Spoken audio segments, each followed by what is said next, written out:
pour les meurtriers, pour les débauchés, pour les voleurs d'hommes, c'est-à-dire les faux pasteurs qui prennent des gens vers eux dans leur assemblée, mais qui eux bien, veulent être sous la loi, que la loi était pourtant pour les juifs, mais qui se prennent pour des juifs. Romains 3, 19, 20, 21, la loi elle était pour les juifs. Eh bien ces gens-là, la parole de Dieu elle dit, ce sont des voleurs d'hommes. Ils volent les âmes. Et pour ça qu'il disait aux pharisiens, vous faites tout pour faire un prosélyte, mais une fois qu'il est devenu, il est pire que vous. Et vous ne voulez pas qu'on parle aux païens pour qu'ils soient sauvés. Et c'est ce qui se passe dans les religions. Vie et lumière et tout ce que vous voulez. Mort et ténèbres plutôt. Alors la loi, eh bien, elle a été donnée pour les faux pasteurs, bien sûr, ceux qui volent les âmes, eh bien, et tous ces gens-là. Et c'est pour ça que le Seigneur, il dit, ces gens-là, eh bien, la loi a été donnée pour tout ce qui est contraire à la saine doctrine. 1 Timothée 1, verset 9, 10. 1 Timothée 1, verset 9, 10. Et Romains 7, verset 5, 6. Et la parole de Dieu nous dit, la puissance du péché, c'est la loi. Et si vous voulez être baptisé d'eau, donc plonger comme vous dites, eh bien, déjà ça n'existe pas dans la parole de Dieu, parce que ceux qui ont été plongés dans les eaux, on sait que c'est les pharisiens, les pharisiens, parce que c'est le même mot que Pharaon. Eh bien, on va dire, c'est les ennemis de Dieu au temps de Moïse. Ces gens-là, la parole de Dieu nous dit dans Exode 15 et Exode 14, que les Égyptiens ont plongé dans les eaux, et les eaux ont recouvert les Égyptiens, mais le peuple juif, il a passé à pied sec à travers de la mer. L'eau ne les a pas touchés. Voyez-vous, les mauvaises personnes, là, c'est ceux qui ont été engloutis dans les eaux. Ça, c'était leur baptême.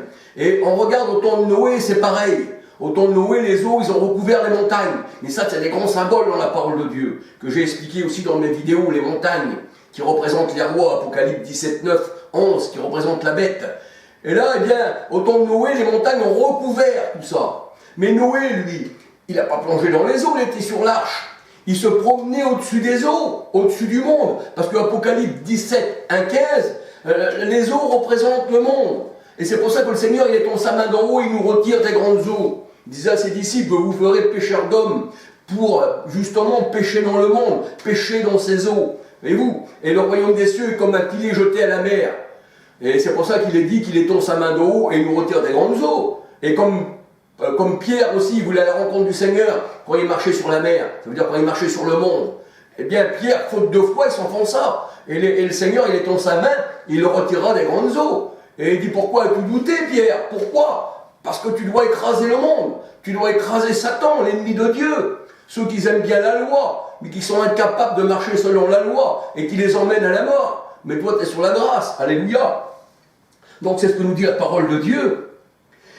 La puissance du péché, c'est la mort. 1 Corinthiens 15, verset 56. Et personne n'est justifié par les œuvres de la loi de Moïse. Personne n'est justifié par les œuvres de la loi de Moïse. C'est ce que nous dit la parole de Dieu dans Galates 2, 16 à 19. Galates 2, 16 à 19. Et la parole de Dieu, elle dit que ceux qui sont sous la loi sont déchus de la grâce. Et Christ est mort en vain. Puisque Christ, dans Galates 3, 10 à 13, la parole de Dieu, elle dit, il a pris la malédiction de la loi sur nous pour nous racheter justement de la loi. Mais vous restez sous la loi de Moïse en voulant vous faire baptiser du baptême de Jean-Baptiste qui était justement, eh bien, pour les Juifs. C'est pour ça que la parole de Dieu nous dit dans Jean 1, 31, Jean-Baptiste disait, je suis venu baptiser d'eau pour manifester Christ à Israël. Jean 1, 31. Alléluia. Alors Galates 2, 16 à 19, les grandes eaux qui représentent le monde aussi, alléluia, c'est ça, Apocalypse 17, 1 verset 15. Alors tous ceux qui veulent se faire baptiser d'eau comme Jean-Baptiste a baptisé, eh bien, ils sont sous la loi, parce que Jean-Baptiste était le dernier prophète de la loi. Il faisait tout selon la loi. Le Seigneur Jésus-Christ, Galates 4 à 5, étant né sous la loi, eh bien, lui aussi s'est fait baptiser par Jean-Baptiste, pour détruire les œuvres de la loi, pour détruire les œuvres du diable. Comprenez bien les choses. Alors, vous êtes sous la malédiction. parce que c'était le ministère de la mort et de la condamnation. 2 Corinthiens 3, 7, 9, Galates 10, eh bien, Galates 3, 10 à 14. Et personne ne sera justifié devant Dieu par les œuvres de la loi. Parce qu'on a été justifié sans les œuvres de la loi. Parce que quelqu'un qui fait une œuvre, il n'a plus besoin du Seigneur pour être sauvé. Parce qu'il a accompli et il s'est sauvé lui-même.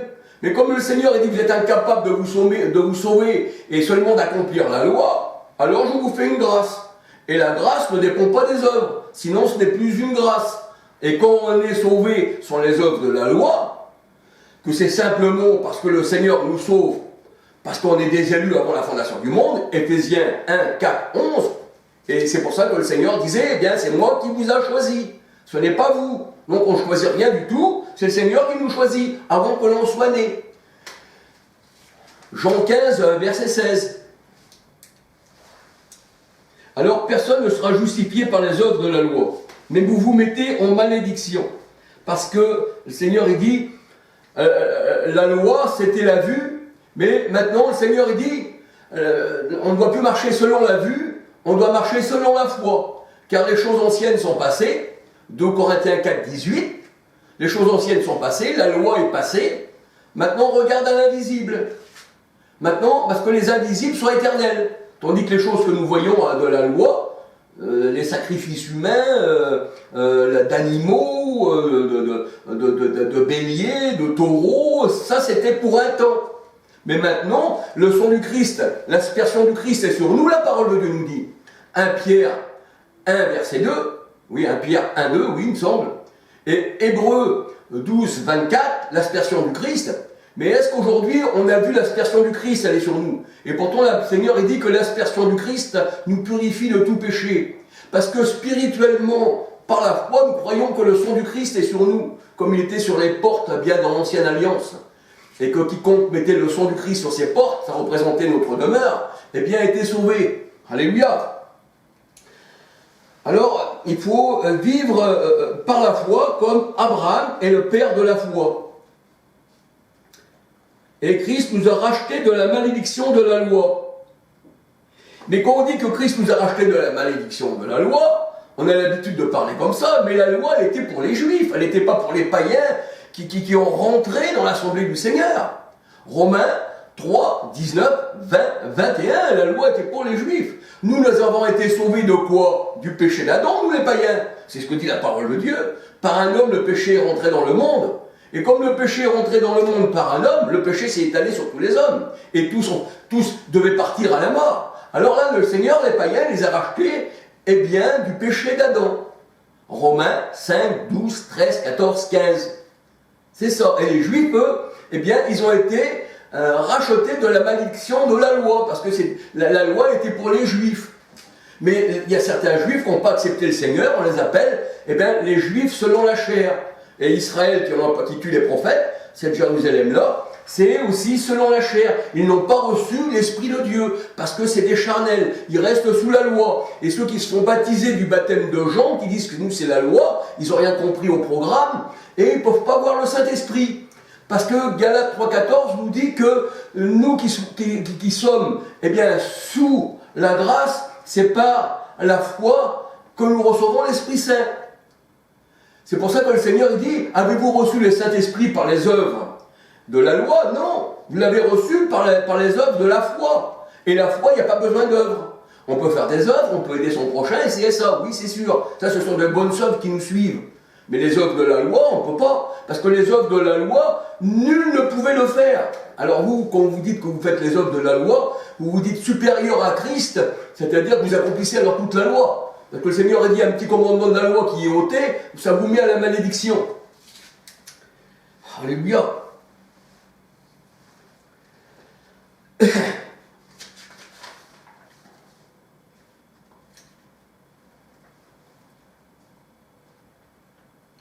Christ nous a rachetés de la malédiction de la loi. Mais ça, c'était pour les Juifs. Romains 3, 19, 20, 21.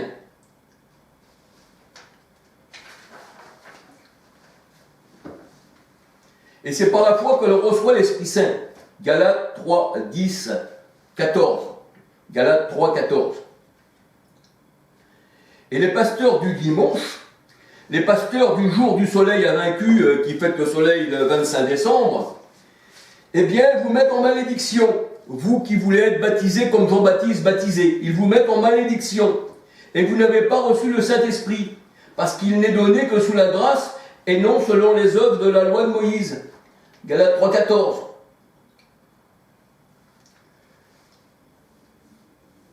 Et quand on est sous la grâce, on n'est plus sous la malédiction de la loi qui nous emmenait à la mort. On n'est plus sous le péché. Parce que la loi était venue par Moïse et la grâce est venue par Jésus-Christ. Jean 1, verset 17. Romains 6, verset 14.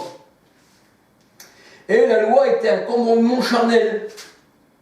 Hébreux 7, 16. La loi, c'était un commandement charnel pour des hommes charnels. Hébreux 7, 16. Et la Bible, la parole de Dieu nous dit que la loi n'a rien emmené à la perfection. Hébreux 7, verset 19. Car si la loi avait emmené les gens à la perfection, il n'y aurait pas eu besoin d'avoir une autre loi, une autre alliance spirituelle de la grâce, de la foi. On serait resté sous la loi si elle nous a emmenés à la perfection. Alors la loi avait aussi un sanctuaire terrestre. C'est pour ça que le temple de Jérusalem, dans Matthieu 24, versets 1, 2, 3, 4, le Seigneur il dit « Il ne restera pas pierre sur pierre ». Hébreux 9, verset 1. Hébreux 9, verset 1 et Matthieu 24, 1, 2, 3, 4. Et c'est pour cela que le Seigneur a fait une nouvelle alliance et il a mis son esprit en nous et ses lois en nous. La loi n'est plus maintenant sur les tables de pierre qui représentent les cœurs de pierre dans Ézéchiel 36, 25, 26. Mais le Seigneur dit, voici dans mes élus, je mets mon esprit et je mets mes lois. Hébreux 8, versets 6 à 13. Et il dit, voici, ceci c'est la nouvelle alliance, en mon sang, en mon esprit. Alors, on dit que Christ, il a annulé la loi de Moïse. Il a annulé, il a anéanti la loi de Moïse. Elle n'existe plus. Malachie 4.4, les lois de Moïse, et Éphésiens 2.15 nous dit que ça n'existe plus. Éphésiens 2.15. Et Christ est la fin de la loi, pour tous ceux qui croient au Christ. Romains 10, verset 4.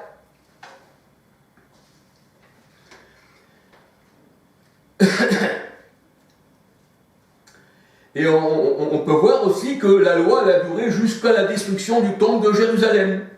Hébreux 9, verset 8, 9, 10. Tant que le temple de Jérusalem n'était pas détruit, la loi devait demeurer. Il faut que pour qu'il se passe une loi, il faut que l'ancienne loi parte, et ensuite on donne une autre. On ne peut pas avoir deux lois en même temps. Alors c'est pour ça qu'il y a aussi des païens qui s'avaient fait baptiser d'eau. Mais quand le temple a été enlevé, c'était fini. Baptisé d'eau par Jean-Baptiste. La loi a duré jusqu'à la destruction du temple de Jérusalem. C'est pour cela que les personnes se faisaient baptiser du baptême de Jésus-Christ. Baptême aussi sous la loi. Acte 10, versets 44-48. D'ailleurs, Ananias, quand on voit Saul de Tarse, qui est devenu Paul, sur le chemin de Damas, il devait aller dans la rue droite, chez un certain Ananias, la parole de Dieu, elle dit que Ananias était un homme pieux selon la loi. Et il disait à Paul, pourquoi tu tardes? Lève-toi, parce que le baptême se prenait debout, lève-toi, sois baptisé en invoquant le nom du Seigneur Jésus-Christ. Voyez-vous, c'est au nom du Seigneur Jésus-Christ que nous sommes purifiés aussi. Le bon nom invoqué sur nous. C'est pour ça que la parole de Dieu, elle dit, Colossiens 3,17, quoi que vous fassiez en parole ou en œuvre, faites tout au nom de Jésus. Parce que c'est le nom qui est au-dessus de tout nom qu'on puisse nommer. Acte 4, 11, 12. Et là, nous voyons que les personnes étaient baptisées. Acte 10, verset 44-48. Ananias, qui était né sous la loi, dit à Paul, de se faire baptiser. Acte 22, 12. Acte 22, 12. Ananias, homme sous la loi. Et c'est lui qui dit à Paul, et pourquoi maintenant tu tardes? Lève-toi, lève-toi ici, c'est-à-dire lève-toi là. Le baptême, se prenait debout, et non plongé dans la profondeur des eaux. Ananias dit donc à Paul, lève-toi, sois baptisé, et lavé de tes péchés, en invoquant le nom du Seigneur. Parce que c'est pas quelqu'un qui va invoquer le nom du Seigneur sans vous. La Bible, elle dit, quiconque invoquera le nom du Seigneur, c'est de ta bouche. C'est pour ça que le Seigneur a dit, si tu confesses de ta bouche le Seigneur Jésus-Christ, si tu crois que Dieu l'a ressuscité des morts, et la parole de Dieu, elle dit, c'est en confessant de sa bouche, et c'est en croyant au Christ qu'on parvient au salut.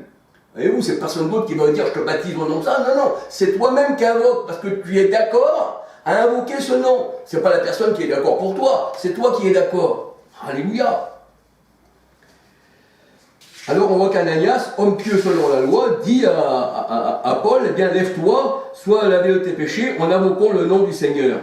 Acte 22, 16. Et tous les baptêmes se prenaient au nom de Jésus-Christ. Acte 8, 16, Acte 10, 48. Et Acte 19, 1 à 5, là nous voyons qu'il y avait des gens qui avaient été baptisés du baptême de Jean, 12 disciples, selon la loi, bien sûr, mais n'avaient pas reçu le Saint-Esprit. Parce que le Saint-Esprit ne se reçoit pas selon la loi. Il se reçoit selon la grâce au nom de Jésus-Christ. C'est pour ça que Paul aussi, eh bien, il demande, avez-vous reçu l'Esprit Saint quand vous avez cru? Et de quel baptême avez-vous été baptisé? Mais il dit du baptême de Jean. Oui, mais Jean disait au peuple de croire en celui qui venait après lui, c'est-à-dire en Jésus. C'est-à-dire, c'est lui qui vous baptisera dans l'Esprit Saint. Et sur ces paroles, eh bien, Paul leur annonça le Seigneur, et après leur avoir imposé les mains selon la loi, eh bien, ils reçurent le Saint-Esprit. Acte 19, 1 à 5. Et ce n'est personne d'autre, le baptême de Jean-Baptiste. Là, nous voyons, Acte 19, 1 à 5, qu'ils ne savaient même pas qu'il y avait un Saint-Esprit. Parce que Jean-Baptiste, c'était le baptême sous la loi, c'était le baptême de la condamnation. Et le baptême, eh bien, quand on est baptisé, on invoque le Seigneur de nous-mêmes, de notre bouche. Acte 2, 21. C'est pour ça que dans Acte 2, 21, nous dit quiconque invoquera le nom du Seigneur sera sauvé. Car c'est en confessant de sa propre bouche le Seigneur Yeshua Messia, c'est-à-dire Jésus-Christ. C'est là qu'on reçoit le salut. Romains 10, verset 9, 10. Romains 10, verset 9, 10, 11, 12, 13. Romains 10, verset 9, 10, 11, 12, 13. La Bible elle dit le beau nom invoqué sur nous. On invoque le nom de Jésus sur nous. Jacques 2, 7. Et il y en a qui blasphèment le beau nom de Jésus-Christ invoqué sur nous. 1 Pierre 4, versets 14 à 16. Alors c'est pour ça que la parole de Dieu nous dit, vous êtes déchus de la grâce, vous tous qui voulez la justification par les œuvres de la loi.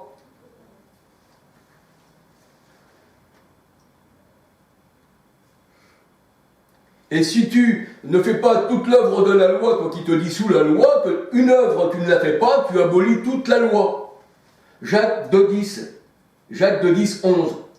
Et tu es déchu de la grâce. Galates 5, verset 2, 3. Et l'homme, en se mettant sous la loi, est déchu de la grâce, mais il se met sous la malédiction. Et Christ, pour lui, est mort en vain. Parce que nous sommes sauvés sur les œuvres de la loi. Galates 5, verset 4, 5, 6. La parole de Dieu nous dit, Galates 4, 5, 6, l'esprit de vie m'a affranchi de la loi du péché et de la mort. Romains 8, verset 2, 3. Il n'y a donc maintenant plus de condamnation, puisque nous ne sommes plus sous la loi mais sous la grâce, il n'y a donc maintenant plus de condamnation pour ceux qui sont à Christ, selon la grâce. Car Christ a payé, eh bien, le prix à la croix. Galates 3, versets 10 à 13. Mais ceux qui vivent selon la chair et selon la loi, la malédiction et la colère de Dieu est sur eux. Et les enfants de la chair, ceux qui sont nés sous la loi, n'héritent pas du royaume des cieux. Vous êtes baptisés comme Jean-Baptiste a baptisé, vous n'héritez pas le royaume des cieux. Parce que c'était la loi, c'était la chair. Galates 4, 21 à 31. La Jérusalem qui marche selon la chair, qui est esclave. Car tous ceux qui descendent d'Israël ne sont pas tous d'Israël. Abraham avait 2 épouses. Je ne parle pas aussi qu'il avait aussi une femme qui s'appelait Kétura, parce qu'il y a encore à parler sur cela. Alors les 2 épouses représentaient 2 alliances. Agar c'était la chair, Sarah c'était l'esprit. Galates 4, 21 à 31. Comme Rebecca aussi, elle avait dans son ventre 2 enfants. Il y en avait un qui était né de l'esprit, parce que le Seigneur celui-ci le prenait, c'était Jacob, et Ésaü l'a rejeté. bien avant qu'ils connaissent le bien et le mal. Donc si c'est bien avant qu'on connaisse le bien et le mal, qu'on est dans le ventre de la mère, que le Seigneur nous choisit, ça veut dire par là que le choix vient de Dieu, c'est pas du bien et du mal que l'on ferait. Parce que quand tu es dans le ventre de ta mère, tu ne connais pas le bien et le mal. Romains 11, versets 6 à 13. Tous ne sont pas d'Israël. 1 Corinthiens 10, 13, parce que ce sont les enfants de la chair. Les Juifs, selon la chair, eh bien, ont crucifié le Christ. 1 Corinthiens 10, 18.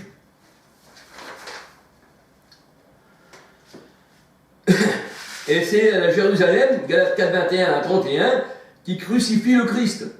Matthieu 23, versets 37 à 38, Apocalypse 11, verset 8, que le Seigneur il appelle Sodome, qu'il appelle Égypte.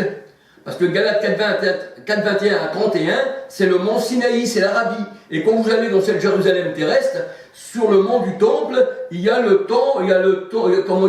la mosquée d'Omar. Donc c'est l'Arabie. Le Seigneur ne se trompe pas.